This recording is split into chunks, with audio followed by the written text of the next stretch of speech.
La blockchain n'est pas que crypto-monnaie. Comme je le dis souvent dans mes vidéos, c'est une technologie d'abord de stockage et de transmission d'informations. Cette fois-ci, de façon différente parce que ce stockage et cette transmission se fait de façon distribuée. Ça veut dire tout simplement que c'est pas une entité centrale, c'est pas une entité centrale qui gère et qui partage les informations dans ce réseau. Ben, aujourd'hui, je vais vous parler d'un autre cas d'utilisation que nous-mêmes sommes en train de développer à travers notre projet Biwari qui sera lancé très bientôt. Et surtout, gardez ça en tête, suivez le hashtag Biwari parce que c'est un projet lourd qui arrive. Ben, c'est dans le domaine de la sécurisation de tous les documents administratifs comme diplôme, extrait de naissance, casier judiciaire et autres. Ben, ici, en fait, nous, on a remarqué que quand nos frères quittent l'Afrique en général et vont en Europe pour aller continuer leurs études, généralement, ils ont déjà un master. Voilà, ils veulent aller faire une spécialisation, mais malheureusement, quand ils arrivent là-bas, on leur fait reprendre souvent jusqu'à la licence. Mais on s'est posé la question, alors pourquoi?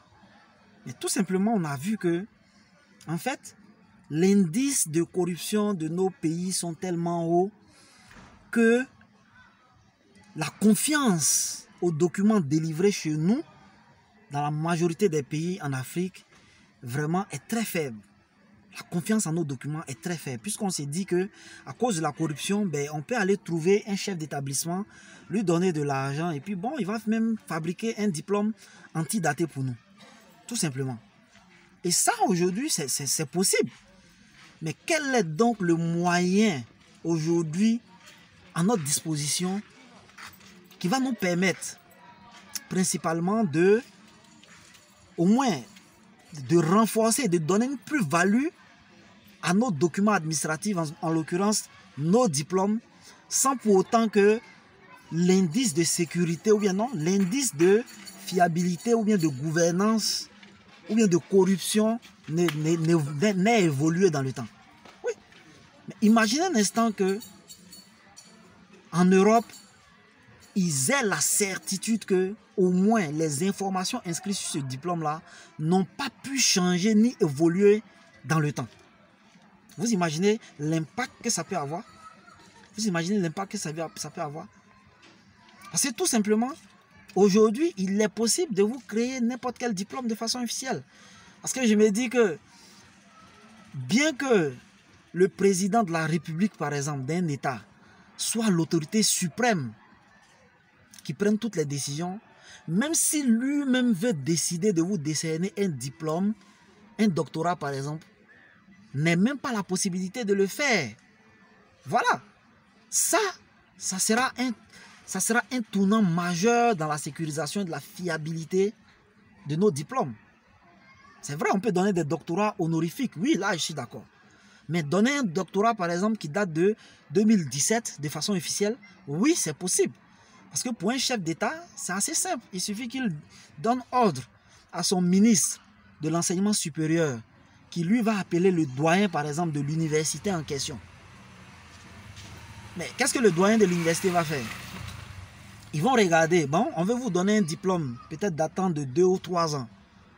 Ben, c'est de calculer 8 ans avant ça, donc environ 12 ans. De dire que vous avez eu votre bac et que vous avez été inscrit de façon régulière sur les listes de l'université en question. Mais qu'est-ce qu'ils vont faire tout simplement? Ils vont aller fouiller leurs archives. Puisque les archives, c'est des gros documents qui sont gardés dans les universités, gérés par une personne, une entité centrale. Donc on va aller ouvrir ces registres et inscrire votre nom là-dedans. Vous délivrez des diplômes, pardon, des notes et des bulletins de notes de la première année jusqu'en licence. Vous délivrez une licence en bonne et due forme. Vous délivrez un master 1, master 2, après un doctorat en bonne et due forme. De telle sorte que même s'ils ne sont plus aux affaires, clairement, en cas de vérification, ben, comme la traçabilité existe, on verra que vous avez passé correctement à l'école. Même si quelqu'un a ce pouvoir, est-ce que la personne devait exercer ce pouvoir? Et là, les Européens, les Américains et autres n'ont pas confiance en nous à cause de ça. Mais imaginez un instant que ce système soit inscrit sur une blockchain. Étant donné que depuis toujours, à l'inscription d'un étudiant, par exemple, l'information n'est plus seulement détenue par l'université en question et est détenue par des milliers d'autres ordinateurs ou institutions à travers le monde, à tel point que l'université seule ne peut pas décider de modifier une information sur ses fichiers. Sinon, en cas de contrôle, on verra que c'est elle seule qui a modifié et donc elle est en fraude. Vous voyez la merveilleuse technologie de la blockchain qu'on a.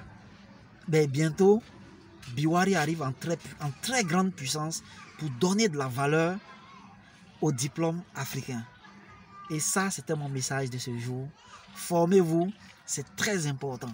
Sinon, vous allez rater les vraies opportunités dans le domaine de la blockchain et des crypto-monnaies. Tout juste parce que vous êtes resté focalisé sur un petit pan qui est la crypto-monnaie.